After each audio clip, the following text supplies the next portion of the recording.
to write code in Python, what you need first is to install the Python. Open the terminal, then open it, and then type Python. It says that in my system I have not installed Python yet in my Mac laptop, so it's still running, because in Mac there is a older version is already installed. So in some system, some operating system, Python is already installed, and that is the old version of the Python, that is 2 point something. And all the experiment what I will explain, I will use Python 3. What is this Python 2 and Python 3? There are two version chain actually like used widely. One is 2 and one is 3. 2 is nowadays not used wide, but nowadays if you want to use your code you have to install Python 3. I have created a video. Okay, if you are using in Windows laptop, then some laptop it is not possible to install the latest version. Like in my laptop I have 8 Windows 8. Okay, but if you have older version or Windows 8, then it is not possible to update install the latest version. Then you have to use the older version. But if you have Windows 10 or the Windows 8.1, the updated version of Windows, then you can install the updated Python version. To install the Python, you have to go to this link first here, and then you have to download this one.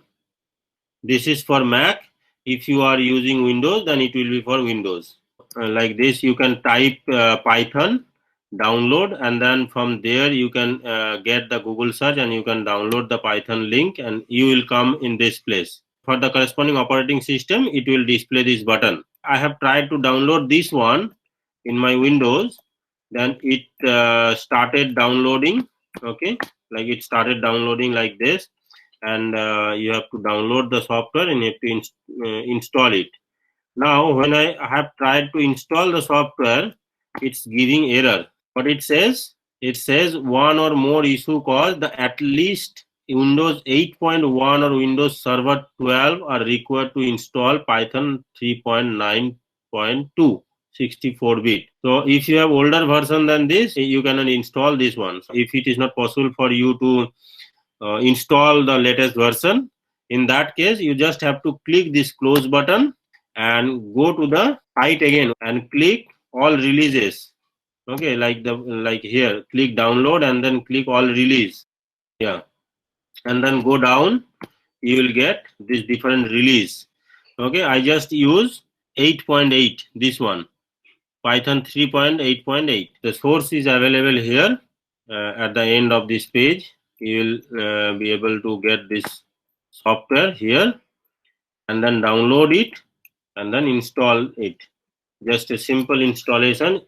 When you click this download button, it will start downloading like the previous one. Okay, download the software. It will download like this way here in case of Windows. When you double click this one, you have two choices, just default installation and the customized installation. And never forget to click this one, add Python 3.8 to path. If you forget, then maybe in some cases it will not run. And better to install Python for all the user. If you have multiple user in your system, install it for all the user. Okay, it will help you to run your code from any user. Instead of default, I have used customized installation. And then you check what are the component will be installed. The documentation will be installed. The pip will be installed. The IDLE, Python test suite, PyLauncher for all user will be installed. So what are these pip and all these component will be explained next. You click just a simple installation procedure, click next and install, and then it will take some time. For me it took like 10 minutes time to go from this screen. And when it will go from this screen, after finishing all this component installation, it will say the setup is successful, and then it is done. If you have Mac laptop, then you can do the same way, download the Python, and then just a simple procedure of installing the software one by one. Click next and it will install the software. In my laptop, I have by default during the installation of the operating system, Python 2.x is installed, but I need Python 3.x. So that's why I need to install it separately. So that is some downloading and installing the Python.